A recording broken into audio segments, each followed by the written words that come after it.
Chapter 7, Section 1. The two developments historically and prophetically considered. Hitherto we have considered the history of the two Babylons chiefly in detail. Now we are to view them as organized systems. The idolatrous system of the ancient Babylon assumed different phases in different periods of its history. In the prophetic description of the modern Babylon, there is evidently also a development of different powers at different times. Do these two developments bear any typical relation to each other? Yes, they do. When we bring the religious history of the ancient Babylonian paganism to bear on the prophetic symbols that shadow forth the organized working of idolatry in Rome, it will be found that it casts as much light on this view of the subject as on that which has hitherto engaged our attention. The powers of iniquity at work in the modern Babylon are specifically described in chapters 12 and 13 of Revelation, and they are as follows. 1. The great red dragon. 2. The beast that comes up out of the sea. 3. The beast that ascends out of the earth. 4. The image of the beast. In all these respects it will be found on inquiry that in regard to succession and order of development, the paganism of the Old Testament Babylon was the exact type of the paganism of the New. Section 1. The Great Red Dragon. This formidable enemy of the truth is particularly described in Revelations 12 verse 3. And there appeared another wonder in heaven, a great red dragon. It is admitted on all hands that this is the first grand enemy that in gospel times assaulted the Christian church. If the terms in which it is described and the deeds attributed to it are considered, it will be found that there is a great analogy between it and the first enemy of all that appeared against the ancient church of God soon after the flood. The term dragon, according to the associations currently connected with it, is somewhat apt to mislead the reader by recalling to his mind the fabulous dragons of the Dark Ages, equipped with wings. At the time this divine description was given, the term dragon had no such meaning among either profane or sacred writers. The dragon of the Greeks, says Pausanias, was only a large snake, and the context shows that this is the very case here. For what in the 3rd verse is called a dragon, in the 14th is simply described as a serpent. Then the word rendered red properly means fiery, so that the red dragon signifies the fiery serpent, or serpent of fire. Exactly so does it appear to have been in the first form of idolatry that under the patronage of Nimrod appeared in the ancient world. The serpent of fire in the plains of Shinar seems to have been the grand object of worship. There is the strongest evidence that apostasy among the sons of Noah began in fire worship, and that in connection with the symbol of the serpent. Also remember Nehushtan, that snake that Moses had raised up in the desert to heal the plague of snakes. Later the Israelites had taken that and turned it into an idol, just like we today have idolized the cross. We have seen already on different occasions that fire was worshipped as the enlightener and the purifier. Now it was thus at the very beginning, for Nimrod is singled out by the voice of antiquity as commencing this fire worship. The identity of Nimrod and Ninus has already been proved, and under the name of Ninus also he is represented as originating the same practice. In a fragment of Apollodorus it is said that Ninus taught the Assyrians to worship fire. The sun, as the great source of light and heat, was worshipped under the name of Baal. Now the fact that the sun under that name was worshipped in the earliest ages of the world shows the audacious character of these first beginnings of apostasy. Men have spoken as if the worship of the sun and of the heavenly bodies was a very excusable thing, into which the human race might very readily and very innocently fall. But how stands that fact? According to the primitive language of mankind, the sun was called Shemesh, that is, the servant. That name no doubt being divinely given to keep the world in mind of the great truth that however glorious was the orb of day, it was after all the appointed minister of the bounty of the great unseen Creator to his creatures upon earth. Men knew this, and yet with a full knowledge of it they put the servant in the place of the master, and called the son Baal, that is, Lord, and worshipped him accordingly. What a meaning then in the saying of Paul, that when they knew God, they glorified him not as God, but changed the truth of God into a lie, and worshipped and served the creature more than the Creator, who is God over all, blessed forever. The beginning then of sun worship and of the worship of the host of heaven was a sin against the light, a presumptuous, heaven-daring sin. As the sun in the heavens was the great object of worship, so fire was worshipped as its earthly representative. To this primeval fire worship Vitruvius alludes when he says that men were first formed into states and communities by meeting around fires. And this is exactly in conformity with what we have already seen in regard to Phoroneus, whom we have identified with Nimrod, that while he was said to be the inventor of fire, he was also regarded as the first that gathered mankind into communities. Along with the sun as the great fire god, and in due time identified with him, was the serpent worship. In the mythology of the primitive world, says Owen, the serpent is universally the symbol of the sun, like the Ouroboros, this round sign, the snake eating its own tail, that is doing this in a circular fashion. It looks exactly like the sun. In Egypt, one of the commonest symbols of the sun, or sun god, is a disc with a serpent around it. Yes, just what I said. The original reason of that identification seems just to have been that, as the sun was the great enlightener of the physical world, so the serpent was held to have been the great enlightener of the spiritual, by giving mankind the knowledge of good and evil. This of course implies tremendous depravity on the part of the ringleaders in such a system, considering the period when it began, but such appears to have been the real meaning of the identification. At all events, we have evidence, both scriptural and profane, for the fact that the worship of the serpent began side by side with the worship of fire and the sun. The inspired statement of Paul seems decisive on the subject. It was, he says, when men knew God but glorified him not as God, that they changed the glory of God not only into an image made like to corruptible man, but into the likeness of creeping things, that is, serpents. Romans 1:23. With this profane history exactly coincides.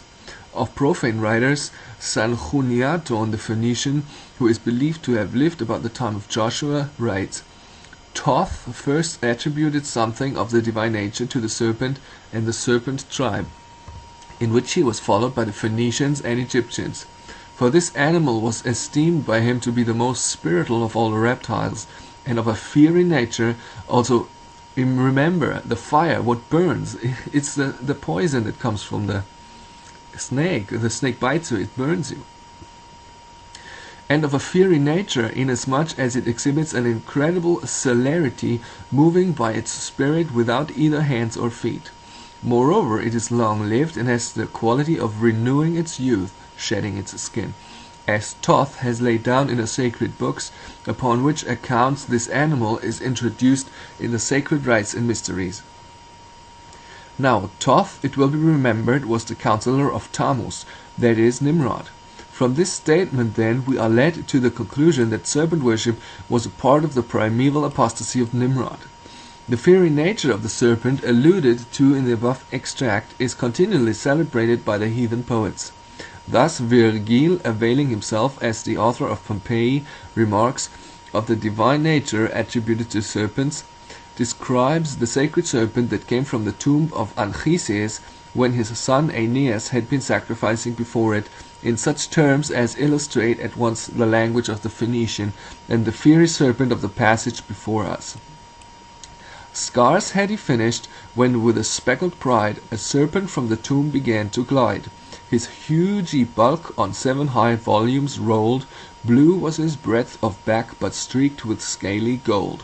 Thus, riding on his curls, he seemed to pass a rolling fire along, and sing the grass. It is not wonderful, then, the fire worship and serpent worship should be conjoined. The serpent also, as renewing its youth every year, represented to those who wished an excuse for idolatry, and a meet emblem of the sun, the great regenerator, who every year regenerates and renews the face of nature, and who, when deified, was worshipped as the great regenerator of the souls of man. It also reminds me of the Pharaoh, who was kind of representative of the sun god on earth. He was a kind of a half god to these ancient Egyptians, and he wore the snake on his forehead.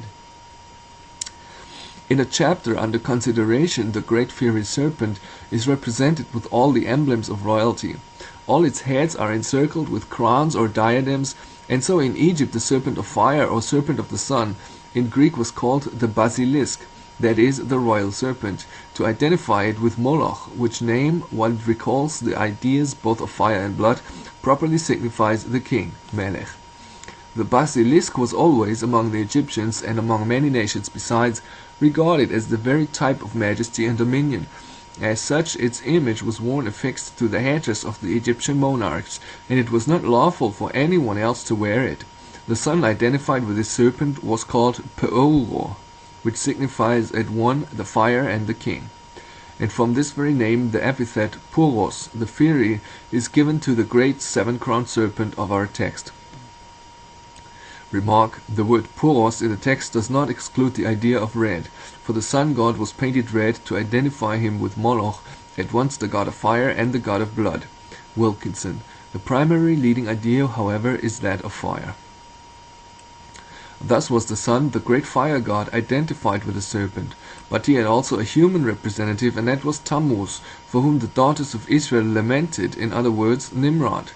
We have already seen the identity of Nimrod and Zoroaster. Now Zoroaster was not only the head of the Chaldean mysteries, but, as all admit, the head of the fire worshippers. See note below. The title given to Nimrod as the first of the Babylonian kings by Berosus indicates the same thing. The title is Alorus, that is, the god of fire. As Nimrod, the god of fire, was Molk Gebel, or the mighty king. Inasmuch as he was the first who was called Moloch, or king, and the first who began to be mighty, Gebel, on the earth, we see at once how it was that the passing through the fire to Moloch originated, and how the god of fire among the Romans came to be called Mulkibel. Note, commonly spelled Mulcibel. Read Ovid's Art.am. But the Roman C was hard. From the epithet Gebel, the Parsis or fire worshippers of India are still called Guebres. It was only after his death, however, that he appears to have been deified. Then retrospectively he was worshipped as the child of the sun, or the sun incarnate. In his own lifetime, however, he set up no higher pretensions than that of being Bol Khan, the priest of Baal, from which the other name of the Roman fire god Vulcan is evidently derived. Everything in the history of Vulcan exactly agrees with that of Nimrod. Vulcan was the most ugly and deformed of all the gods. Nimrod of all the world is represented with the features and complexion of a Negro, though Vulcan was so ugly that when he sought a wife, all the beautiful goddesses rejected him with horror. Yet Destiny, the irrevocable, interposed and pronounced the decree by which Venus, the most beautiful of the goddesses, was united to the most unsightly of the gods.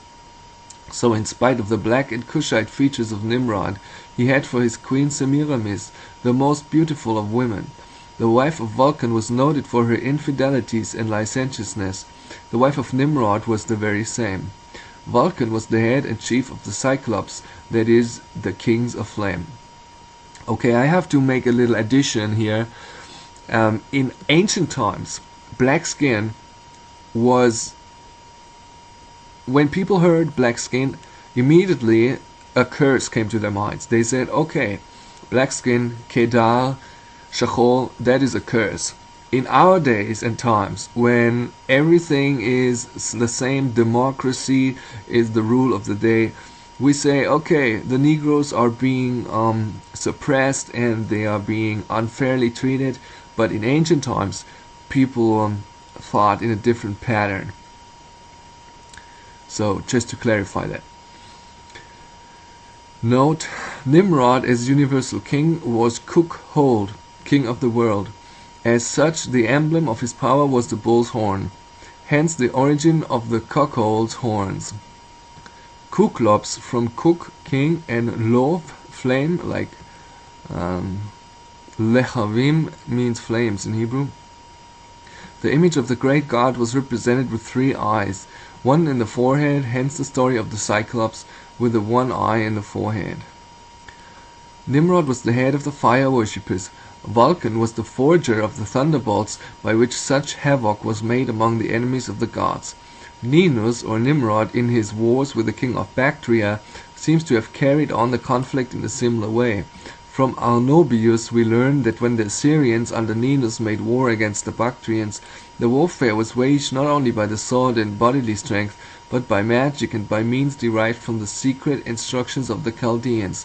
When it is known that the historical Cyclops are, by the historian Castor, traced up to the very time of Saturn or Belus, the first king of Babylon, and when we learn that Jupiter, who was worshipped in the very same character as Ninus the child, when fighting against the Titans, received from the Cyclops aid by means of dazzling lightnings and thunders, we may have some pretty clear idea of the magic arts derived from the Chaldean mysteries which Ninus employed against the Bactrian king. There is evidence that down to a late period the priests of the Chaldean mysteries knew the composition of the formidable Greek fire which burned under water, and the secret of which has been lost, and there can be little doubt that Nimrod, in erecting his power, availed himself of such or similar scientific secrets which he and his associates alone possessed. Also mark when Moses turned his staff into a snake, the Egyptian augurs also were able to do the same. So these ancient priesthoods actually hold tremendous power, and that's also why they could rule over masses of people. In these and other respects yet to be noticed, there is an exact coincidence between Vulcan, the god of fire of the Romans, and Nimrod, the fire god of Babylon.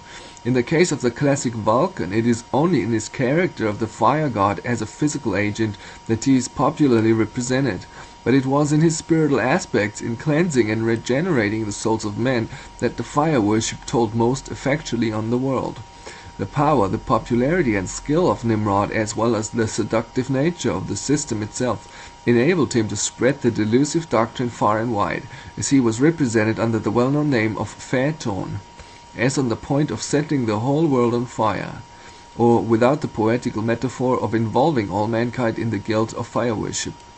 The extraordinary prevalence of the worship of the fire god in the early ages of the world is proved by legends found all over the earth, and by facts in almost every clime. Thus in Mexico the natives relate that in primeval times, just after the first age, the world was burned up with fire. As their history, like the Egyptian, was written in hieroglyphics, it is plain that this must be symbolically understood. In India they have a legend to the very same effect, though somewhat varied in its form. The Brahmins from India say that in a very remote period of the past, one of the gods shone with such insufferable splendor, inflicting distress on the universe by his effulgent beams, brighter than 1,000 worlds, that unless another more potent god had interposed and cut off his head, the result would have been more disastrous. Note Skanda Puran and Padma Puran in Kennedy's Hindu Mythology, page 275. In the myth, this divinity is represented as the fifth head of Brahma, but as this head is represented as having gained the knowledge that made him so insufferably proud by perusing the Vedas produced by the other four heads of Brahma, that shows that he must have been regarded as having a distinct individuality. In the Druidic triads of the old British bards, there is distinct reference to the same event. They say that in primeval times a tempest of fire arose, which split the earth asunder to the great deep, from which none escaped but the select company shut up together in the enclosure with a strong door, with a great patriarch distinguished for his integrity. That is evidently with Shem, the leader of the faithful, who preserved their integrity when so many made shipwreck of faith and a good conscience. These stories all point to one and the same period, and they show how powerful had been this form of apostasy. The papal purgatory and the fires of St. John's Eve, which we have already considered, and many other fables or practices still extant, are just so many relics of the same ancient superstition. It will be observed, however, that the great red dragon or great fiery serpent is represented as standing before the woman with a crown of 12 stars, the true Church of God, to devour her child as soon as it should be born. Now this is in exact accordance with the character of the great head of the system of fire worship. Nimrod, as the representative of the devouring fire to which human victims, and especially children, were offered in sacrifice, was regarded as the great child devourer. Though at his first deification he was set up himself as Ninus, or the child, Yet as the first of mankind that was deified, he was of course the actual father of all the Babylonian gods, and therefore in that character he was afterwards universally regarded. As the father of the gods he was, as we have seen, called Kronos, and everyone knows that the classical story of Kronos was just this, that he devoured his sons as soon as they were born. Such is the analogy between type and antitype. This legend has a further and deeper meaning, but as applied to Nimrod or the Horned One, it just refers to the fact that as the representative of Moloch or Baal, infants were the most acceptable offerings at his altar. We have ample and melancholy evidence on this subject from the records of antiquity. The Phoenicians, says Eusebius, every year sacrificed their beloved and only begotten children to Kronos or Saturn, and the Rhodians also often did the same. Diodorus Siculus states that the Carthaginians, on one occasion when besieged by the Sicilians and sore pressed, in order to rectify, as they supposed, their error in having somewhat departed from the ancient custom of Carthago, in this respect hastily chose out 200 of the noblest of their children and publicly sacrificed them to this god. There is reason to believe that the same practice obtained in our own land in the times of the Druids. We know that they offered human sacrifices to their bloody gods. We have evidence that they made their children pass through the fire to Moloch, and that makes it highly probable that they also offered them in sacrifice. For from Jeremiah 32:35 compared with Jeremiah 19:5, we find that these two things were parts of one and the same system. The god whom the Druids worshipped was Baal, as the blazing Baal fires show, and the last cited passage proves that children were offered in sacrifice to Baal. Even up until today, the witches on Beltane make fires and have a festival. When the fruit of the body was thus offered, it was for the sin of the soul, and it was a principle of the Mosaic law, a principle no doubt derived from the patriarchal faith, that the priest must partake of whatever was offered as a sin offering. Numbers 18 verses 9. Hence the priests of Nimrod or Baal were necessarily required to eat of the human sacrifice, and thus it has come to pass that Karna Baal, the priest of Baal, is the established word in our own tongue for a devourer of human flesh, cannibal. The word Karna is the emphatic form of Khan, Kohen, a priest. From the historian Castor, in Armenian translation of Eusebius, we learn that it was under Baal or Belus, that is Baal, that the Cyclops lived, and the Scholiast on Aeschylus states that these Cyclops were the brethren of Kronos, who was also Baal or Baal, and we have elsewhere seen. The eye in the forehead shows that originally his name was the name of the great god. For that eye in Indian Greece is found the characteristic of the supreme divinity. The Cyclops, then, had been representatives of that god, in other words, priests and priests of Baal or Baal. Now we find that the Cyclops were well known as cannibals, referre ritus Cyclopum, to bring back the rites of the Cyclops, meaning to revive the practice of eating human flesh, from Ovid's Metamorphoses. Now the ancient traditions relate that the apostates who joined in the rebellion of Nimrod made war upon the faithful among the sons of Noah. Power and numbers were on the side of the fire worshippers, but on the side of Shem and the faithful was the mighty power of God's Spirit. Therefore many were convicted of their sins, arrested in their evil career, and victory, as we have already seen, declared for the saints. The power of Nimrod came to an end, and with that, for a time, the worship of the sun and the fiery serpent associated with it. The wars of the giants against heaven, referred to in ancient heathen writers, had primary reference to this war against the saints. For man cannot make war upon God except by attacking the people of God. The ancient writer Eupolemus, as quoted by Eusebius, Preparatio Evangel. States that the builders of the Tower of Babel were these giants, which statement amounts nearly to the same thing as the conclusion to which we have already come, for we have seen that the mighty ones of Nimrod were the giants of antiquity. Epiphanius records that Nimrod was a ringleader among these giants, and that conspiracy, sedition, and tyranny were carried on under him. From the very necessity of the case, the faithful must have suffered most, as being most opposed to his ambitious and sacrilegious schemes. That Nimrod's reign terminated in some very signal catastrophe, we have seen abundant reason already to conclude. The following statement of Syncellus confirms the conclusions to which we have already come as to the nature of that catastrophe. Referring to the arresting of the two tower building scheme, Syncellus in his Chronographia proceeds thus: but Nimrod would still obstinately stay when most of the other tower builders were dispersed, and reside upon the spot, nor could he be withdrawn from the tower, still having the command over no contemptible body of men. Upon this we are informed that the tower, being beat upon by violent winds, gave way, and by the just judgment of God crushed him to pieces. Though this could not be literally true, for the tower stood for many ages, yet there is a considerable amount of tradition to the effect that the tower in which Nimrod gloried was overthrown by wind, which gives reason to suspect that this story, when properly understood, had a real meaning in it. Take it figuratively, and remembering that the same word which signifies the wind signifies also the Spirit of God, Ruach, it becomes highly probable that the meaning is that his lofty and ambitious schemes by which, in scriptural language, he was seeking to mount up to heaven and set his nest among the stars, was overthrown for a time by the Spirit or wind of God, as we have already concluded, and that in that overthrow he himself perished.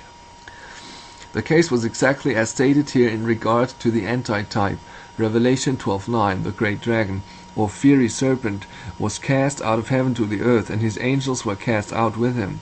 That is, the head of the fire worship, and all his associates and underlings were cast down from the power and glory to which they had been raised. Then was the time when the whole gods of the classic pantheon of Greece were fain to flee and hide themselves from the wrath of their adversaries. Then it was that in India, Indra, the king of the gods, Surya, the god of the sun, Agni, the god of fire, and all the rebel rout of the Hindu Olympus were driven from heaven, wandered over the earth, or hid themselves in forests, disconsolate and ready to perish of hunger. Then it was that Phaeton, while driving the chariot of the sun, when on the point of setting the world on fire, was smitten by the supreme God, and cast headlong to the earth, while his sisters, the daughters of the sun, inconsolably lamented him, as the women wept for Tammuz. Then it was, as the reader must be prepared to see, that Vulcan, or Molk-Gebel, the classic god of fire, was so ignominiously hurled down from heaven, as he himself relates in Homer, speaking of the wrath of the King of Heaven, which in this instance must mean the God Most High. I felt his matchless might, hurled headlong downwards from the ethereal height, tossed all the day in rapid circles round, nor till the sun descended touched the ground. Breathless I fell, in giddy motion lost, the Scythians raised me on the Lemnial coast. The lines in which Milton refers to the same downfall, though he gives it another application, still more beautiful describes the greatness of the overthrow. In Ausonian land, men called him Mulciber, and how he fell. From heaven they fabled, thrown by angry Jove, sheer over the crystal battlements, from morn to noon he fell, from noon to dewy eve, a summer's day, and with the setting sun, dropped from the zenith like a falling star, on Lemnos the Aegean isle. From Milton, Paradise Lost. These words very strikingly show the tremendous fall of Molk-Gebel, or Nimrod, the mighty king, when suddenly he was cast down from the height of his power, and was deprived at once of his kingdom and his life. The Greek poets speak of two downfalls of Vulcan. In the one case he was cast down by Jupiter, in the other by Juno. When Jupiter cast him down, it was for rebellion. When Juno did so, one of the reasons specially singled out for doing so was his malformation, that is, his ugliness. Read Homer's Hymn to Apollo. How exactly does this agree with the story of Nimrod? First he was personally cast down, when by divine authority he was slain. Then he was cast down in effigy by Juno, when his image was degraded from the arms of the Queen of Heaven to make way for the fairer child. Now to this overthrow there is very manifest allusion in the prophetic apostrophe of Isaiah to the king of Babylon, exulting over his approaching downfall. How art thou fallen from heaven, O Lucifer, son of the morning! The Babylonian king pretended to be a representative of Nimrod or Phaeton, and the prophet in these words informs him that as certainly as the God in whom he glorified had been cast down from his high estate, so certainly should he. In the classic story, Phaeton is said to have been consumed with lightning, and as we shall see by and by, Aesculapius also died the same death. But the lightning is a mere metaphor for the wrath of God, under which his life and his kingdom had come to an end. When the history is examined and the figures stripped off, it turns out, as we have already seen, that he was judicially slain with a sword. Such is the language of the prophecy, and so exactly does it correspond with the character and deeds and fate of the ancient type. How does it suit the anti-type? Could the power of pagan imperial Rome, that power that first persecuted the Church of Christ, that stood by its soldiers around the tomb of the Son of God himself to devour him, if it had been possible, when he should be brought forth as the first begotten from the dead, to rule all nations, be represented by a fiery serpent? The birth of the man-child, as given above, is different from that usually given. But let the reader consider if the view which I have taken does not meet all the requirements of the case. I think there will be but few who will assent to the opinion of Mr. Eliot, which in substance amounts to this, that the man-child was Constantine the Great, and that when Christianity in his person sat down on the throne of imperial Rome, that was the fulfillment of the saying that the child brought forth by the woman amid such pangs of travail was caught up to God and his throne. When Constantine came to the empire, the church indeed, as foretold in Daniel 11:34, was holpen with a little help. But that was all. The Christianity of Constantine was but of a very doubtful kind, the pagans seeing nothing in it to hinder but that when he died he should be enrolled among their gods. Eutropius.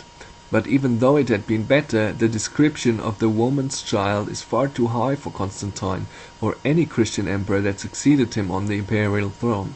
The man-child, born to rule all nations with a rod of iron, is unequivocally Christ. See Psalms 2:9 and Revelation 19:15. True believers, as one with him in a subordinate sense, share in that honor. Revelations 2:27.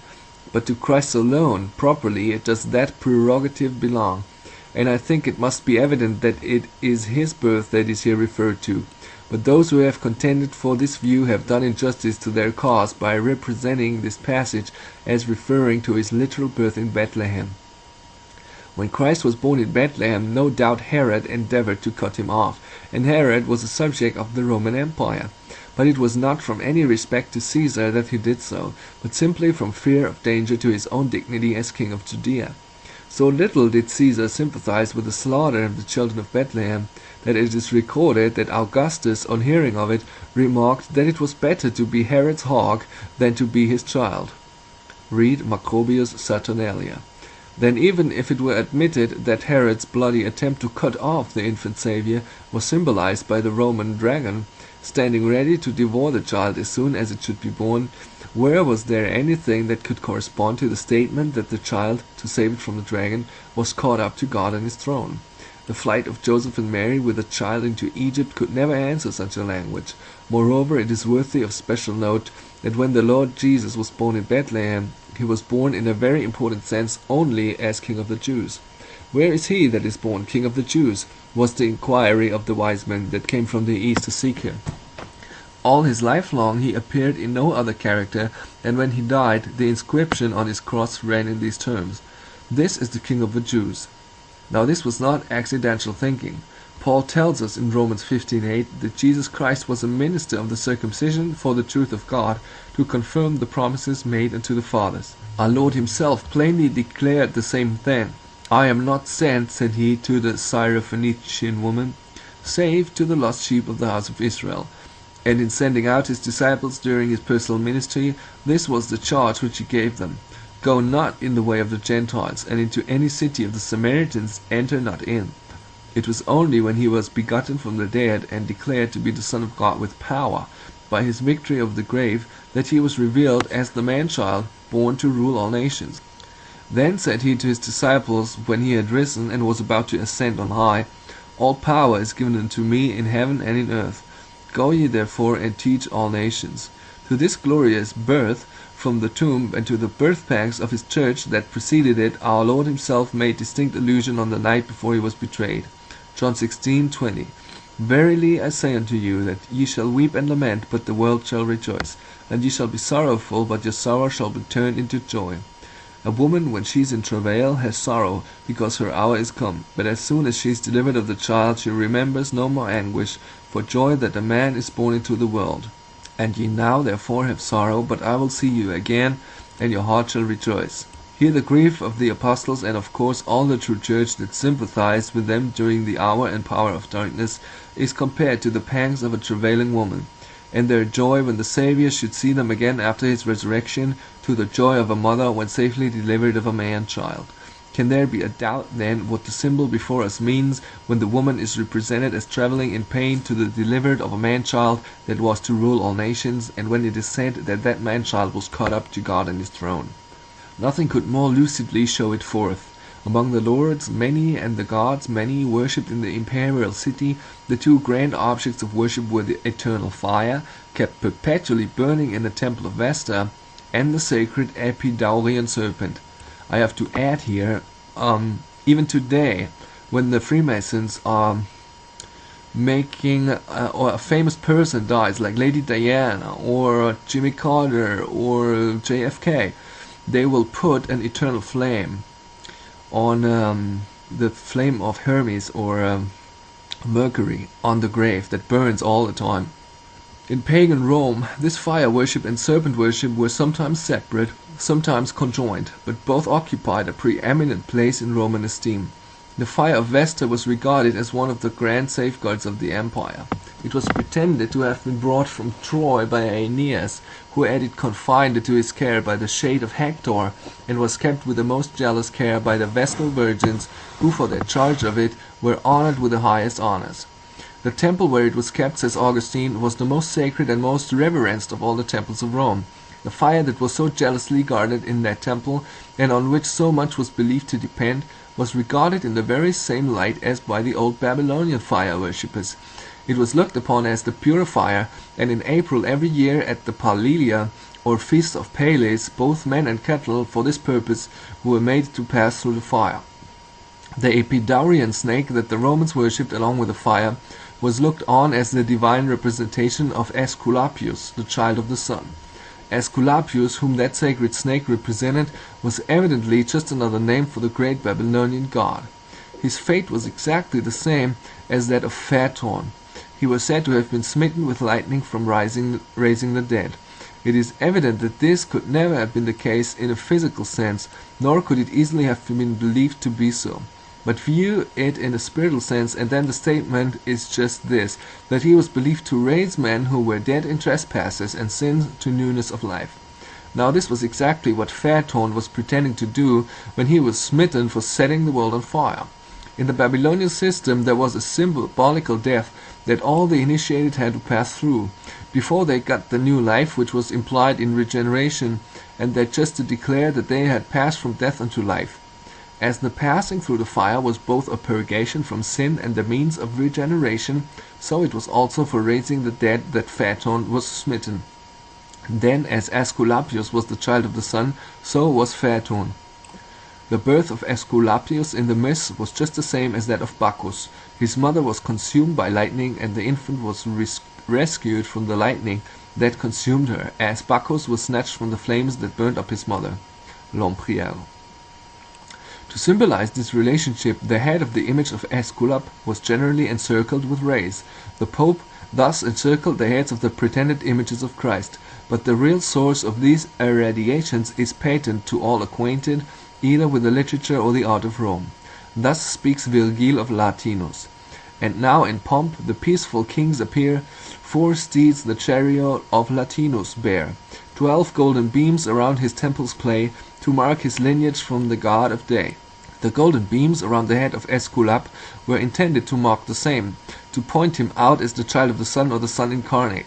The golden beams around the heads of pictures and images called by the name of Christ were intended to show the pagans that they might safely worship them as the images of their well-known divinities, though called by a different name. Now Aesculapius, in a time of deadly pestilence, had been invited from Epidaurus to Rome. The god, under the form of a larger serpent, entered the ship that was sent to convey him to Rome, and having safely arrived at the Tiber, was solemnly inaugurated as the guardian god of the Romans. From that time forth, in private as well as in public, the worship of the Epidaurian snake, the serpent that represented the sun divinity incarnate, in other words the serpent of fire, became nearly universal. In almost every house the sacred serpent, which was a harmless sword, was to be found. These serpents nestled about the domestic altars, says the author of Pompeii, and came out like dogs or cats to be patted by the visitors, and beg for something to eat. Nay, at table, if we may build upon insulated passages, they crept about the cups of the guests, and in hot weather ladies would use them as live boas, and twist them round their necks for the sake of coolness. These sacred animals made war on the rats and mice, and thus kept down one species of vermin, but as they bore a charmed life, and no one laid violent hands on them, they multiplied so fast that, like the monkeys of Benares, they became an intolerable nuisance. The frequent fires at Rome were the only thing that kept them under. Some pictures represent Roman fire worship and serpent worship at once separate and conjoined.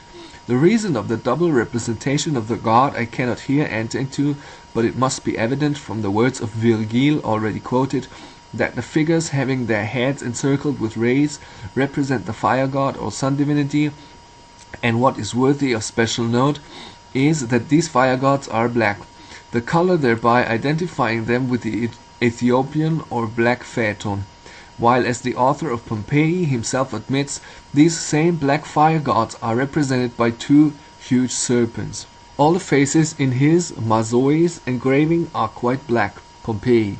In India, the infant Krishna, emphatically the black god or blue, in the arms of the goddess Devaki, is represented with the woolly hair and marked features of the Negro or African race. Now, if this worship of the sacred serpent of the sun, the great fire god, was so universal in Rome, what symbol could more graphically portray the idolatrous power of pagan imperial Rome than the great fiery serpent? No doubt it was to set forth this very thing that the imperial standard itself, the standard of the pagan emperor of Rome as Pontifex Maximus, head of the great system of fire worship and serpent worship, was a serpent elevated on a lofty pole and so colored as to exhibit it as a recognized symbol of fire worship. As Christianity spread in the Roman Empire, the powers of light and darkness came into collision. Revelation 12, verse 7. Michael and his angels fought against the dragon, and the dragon fought and his angels, and prevailed not, neither was their place found any more in heaven. And the great dragon was cast out. He was cast out into the earth, and his angels were cast out with him. The great serpent of fire was cast out, when by the decree of Gratian, paganism throughout the Roman Empire was abolished. When the fires of Vesta were extinguished, and the revenues of the Vestal virgins were confiscated, when the Roman emperor, who though for more than a century and a half a professor of Christianity, had been Pontifex Maximus, the very head of the idolatry of Rome, and as such, on high occasions, appearing invested with all the idolatrous insignia of paganism, through force of conscience abolished his own office. While Nimrod was personally and literally slain by the sword, it was through the sword of the Spirit that Shem overcame the system of fire worship, and so bowed the hearts of men as to cause it for a time to be utterly extinguished. In like manner did the dragon of fire in the Roman Empire receive a deadly wound from a sword, and that the sword of the Spirit, which is the word of God. There is thus far an exact analogy between the type and antitype. Another addition here, Shem, some people say that he used to be the Melchizedek, the Malach HaTzadik, the righteous king who Abraham gave his tithe to, gave his 10% of his income. So Abraham, who had come out of Chaldea, were the very epicenter of this whole ancient mystery crap. He tithed not to any other priest, as they must have been in large numbers in that time at any area, but he tithed to Melchizedek, and many people say that it was Shem, the son of Noah, who was that guy. On in the text. But not only is there this analogy, it turns out, when the records of history are searched to the bottom, that when the head of the pagan idolatry of Rome was slain with a sword by the extinction of the office of Pontifex Maximus, the last Roman Pontifex Maximus was the actual, legitimate, sole representative of Nimrod, and his idolatrous system then existing. To make this clear, a brief glance at the Roman history is necessary. In common with all the earth, Rome at a very early prehistoric period had drunk deep of Babylon's golden cup. But above and beyond all other nations, it had had a connection with the idolatry of Babylon that put it in a position peculiar and alone. Long before the days of Romulus, a representative of the Babylonian Messiah, called by his name, had fixed his temple as a god and his palace as a king on one of those very heights which came to be included within the walls of that city which Remus and his brother were destined to found. On the Capitoline hill, so famed in after days as the great high place of Roman worship, Saturnia, or the city of Saturn, the great Chaldean god, had in the days of dim and distant antiquity been erected. Some revolution had then taken place. The graven images of Babylon had been abolished, the erecting of any idol had been sternly prohibited. And when the twin founders of the now world-renowned city reared its humble walls, the city and the palace of their Babylonian predecessor had long lain in ruins. Read Plutarch in his Historia Numae states that Numa forbade the making of images and that for 170 years after the founding of Rome no images were allowed in the Roman temples. The ruined state of the sacred city, even in the remote age of Evander, is alluded to by Virgil, referring to the time when Aeneas is said to have visited that ancient Italian king. Thus he speaks: "Then saw two heaps of ruins, once they stood, two stately towns on either side the flood. Saturnia and Janicula's remains, and either place the founder's name retains." The deadly wound, however, thus given to the Chaldean system was destined to be healed. A colony of Etruscans, earnestly attached to the Chaldean idolatry, had migrated, some say from Asia Minor, others from Greece, and settled in the immediate neighborhood of Rome. They were ultimately incorporated in the Roman state, but long before this political union took place, they exercised the most powerful influence on the religion of the Romans. From the very first their skill is augury, soothsaying, and all science, real or pretended, that the augurs or soothsayers monopolized, made the Romans look up to them with respect. It is admitted on all hands that the Romans derived their knowledge of augury, which occupied so prominent a place in every public transaction in which they engaged, chiefly from the Tuscans, that is, the people of Etruria, and at first none but natives of that country were permitted to exercise the office of a haruspex, the liver inspector, which had respect to all the rites essentially involved in sacrifice. Wars and disputes arose between Rome and the Etruscans, but still the highest of the noble youths of Rome were sent to Etruria to be instructed in the sacred science which flourished there. The consequence was that under the influence of men whose minds were molded by those who clung to the ancient idol worship, the Romans were brought back again to much of that idolatry which they had formerly repudiated and cast off. Though Numa, therefore, in setting up his religious system, so far deferred to the prevailing feeling of his day and forbade image worship, yet in consequence of the alliance subsisting between Rome and Etruria in sacred things, matters were put in train for the ultimate subversion of that prohibition. The college of pontiffs, of which he laid the foundation, in process of time came to be substantially an Etruscan college, and the sovereign pontiff that presided over that college, and that controlled all the public and private religious rights of the Roman people in all essential respects, became in spirit and in practice an Etruscan pontiff. Still, the sovereign pontiff of Rome, even after Etruscan idolatry was absorbed into the Roman system, was only an offshoot from the grand original Babylonian system.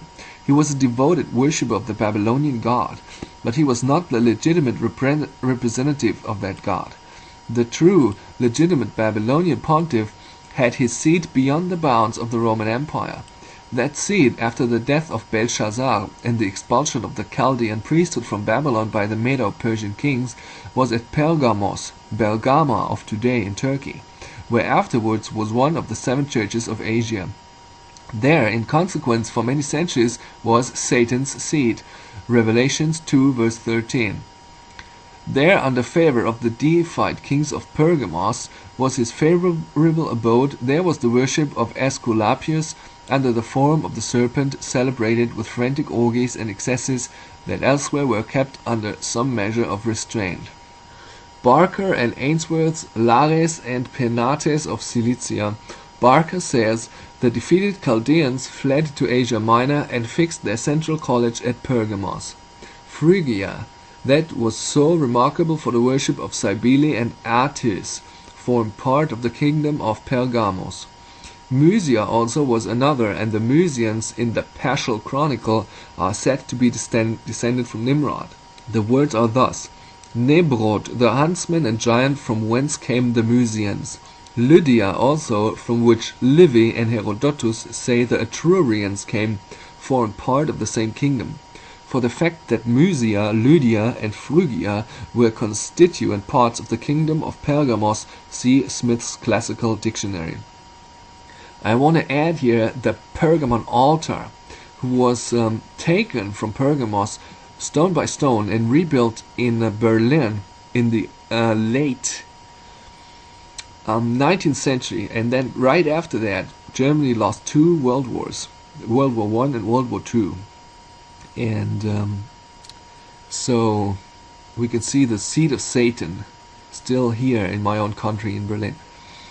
The kings of Pergamos, in whose dominions the Chaldean Magi found an asylum, were evidently by them and by the general voice of paganism that sympathized with them, but into the vacant place which Belshazzar and his predecessors had occupied. They were hailed as the representatives of the old Babylonian god. This is evident from the statements of Pausanias. First, he quotes the following words from the oracle of a prophetess called Phanis in reference to the Gauls. But divinity will still more seriously afflict those that dwell near the sea. However, in a short time after, Jupiter will send them a defender, the beloved son of a Jove-nourished bull, who will bring destruction on all the Gauls. Then on this he comments as follows: Phanis in this oracle means by the son of a bull Attalus, king of Pergamos, whom the oracle of Apollo called Taurocheron, a bull-horned. This title, given by the Delphian god, proves that Attalus, in whose dominions the Magi had their seat, had been set up and recognized in the very character of Bacchus, the head of the Magi. Thus the vacant seat of Belshazzar was filled and the broken chain of the Chaldean succession renewed. At first the Roman pontiff had no immediate connection with Pergamos and the hierarchy there, yet in course of time the pontificate of Rome and the pontificate of Pergamos came to be identified. Pergamos itself became part and parcel of the Roman Empire when Attalus III, the last of its kings, at his death, left by will all his dominions to the Roman people, in BC 133. For some time after the kingdom of Pergamos was merged into the Roman dominions, there was no one who could set himself openly and advisedly to lay claim to all the dignity inherent in the old title of the kings of Pergamos. The original powers even to the Roman pontiffs seem to have been by that time abridged, but when Julius Caesar, who had previously been elected Pontifex Maximus, became also as emperor, the supreme civil ruler of the Romans, then as head of the Roman state, and head of the Roman religion, all the powers and functions of the true legitimate Babylonian pontiff were supremely vested in him, and he found himself in a position to assert these powers. Then he seems to have laid claim to the divine dignity of Attalus, as well as the kingdom that Attalus had bequeathed to the Romans, as centering in himself. For his well-known watchword Venus Genetrix, which meant that Venus was the mother of the Julian race, appears to have been intended to make him the son of the great goddess, even as the bull-horned Attalus had been regarded. The deification of the emperors that continued in succession from the days of Divus Julius, or the deified Julius, can be traced to no cause so likely as their representing the bull-horned Attalus both as pontiff and sovereign. Then on certain occasions in the exercise of his high pontifical office he appeared of course in all the pomp of the Babylonian costume, as Belshazzar himself might have done, in robes of scarlet, with the crozier of Nimrod in his hand, wearing the mitre of Dagon and bearing the keys of Janus and Cybele. That the key was one of the symbols used in the mysteries, the reader will find on consulting Taylor's Note on Orphic Hymn to Pluto, where that divinity is spoken of as keeper of the keys. Now the Pontifex, as Hierophant, was arrayed in the habit and adorned by the symbols of the great Creator of the world, of whom in these mysteries he was supposed to be the substitute. Read Maurice's Antiquities. The primeval or creative god was mystically represented as androgyne, as combining in his own person both sexes. Being therefore both Janus and Cybele at the same time, in opening up the mysteries, therefore, of this mysterious divinity, it was natural that the Pontifex should bear the key of both these divinities. Janus himself, however, as well as Pluto, was often represented with more than one key. Thus did matter continue, as already stated, even under so-called Christian emperors, who, as a salve to their consciences, appointed a heathen as the substitute in the performance of the more directly idolatrous functions of the pontificate, that substitute, however, acting in their name and by their authority, until the reign of Gratian, who, as shown by Gibbon, was the first that refused to be arrayed in the idolatrous pontifical attire or to act as pontifex. Now from all this it is evident that when paganism in the Roman Empire was abolished, when the office of Pontifex Maximus was suppressed, and all the dignitaries of paganism were cast down from their seats of influence and of power, which they had still been allowed in some measure to retain, that was not merely the casting down of the fiery dragon of Rome, but the casting down of the fiery dragon of Babylon. It was just the enacting over again, in a symbolical sense, upon the true and sole legitimate successor of Nimrod, what had taken place upon himself, when the greatness of his downfall gave rise to the exclamation, "How art thou fallen from heaven, Lucifer, son of the morning." Notes: Zoroaster, the head of the fire worshippers. That Zoroaster was head of the fire worshippers, the following, among other evidence, may prove. Not to mention that the name Zoroaster is almost a synonym to a fire worshipper, the testimony of Plutarch is of weight. Plutarch acknowledges that Zoroaster among the Chaldeans instituted the Magi, in initiation of whom the Persians also had their own Magi. The Arabian history also relates that Zarathustra, or Zerdusht, did not for the first time institute, but only reform the religion of the Persians and Magi, who had been divided into many sects. The great antiquity of the institution of the Magi is proved from the statement of Aristotle, already referred to, as preserved in Theopompus, which makes them to have been more ancient than the Egyptians, whose antiquity is well known. Theopompi Fragmenta in Muller. The testimony of Agathias is to the same effect. He gives it as his opinion that the worship of fire came from the Chaldeans to the Persians, that the Magi among the Persians were the guardians of the sacred and eternal fire, may be assumed from Curtius, who says that fire was carried before them on silver altars. From the statement of Strabo, that the Magi kept upon the altar a quantity of ashes and an immortal fire, and from Herodot, that without them no sacrifice could be offered. The fire worship was an essential part of the system of the Persian Magi. Read Wilson, Parsi Religion. This fire worship the Persian Magi did not pretend to have invented, but their popular story carried the origin of it up to the days of Hoshang, the father of Tammuz, who founded Babylon. The time of Nimrod. In confirmation of this, we have seen that a fragment of Apollodorus makes Ninus the head of the fire worshipper. Layard, quoting this fragment, supposes Ninus to be different from Zoroaster in his book Nineveh and its Remains, but it can be proved that though many others bore the name of Zoroaster, the lines of evidence all converge so as to demonstrate that Ninus and Nimrod and Zoroaster were all the same. The legends of Zoroaster show that he was known not only as a magus, but as a warrior. Read Arnobius. Plato says that Eros Armenius, whom Clericus in his De Chaldeis states to have been the same as the fourth Zoroaster, died and rose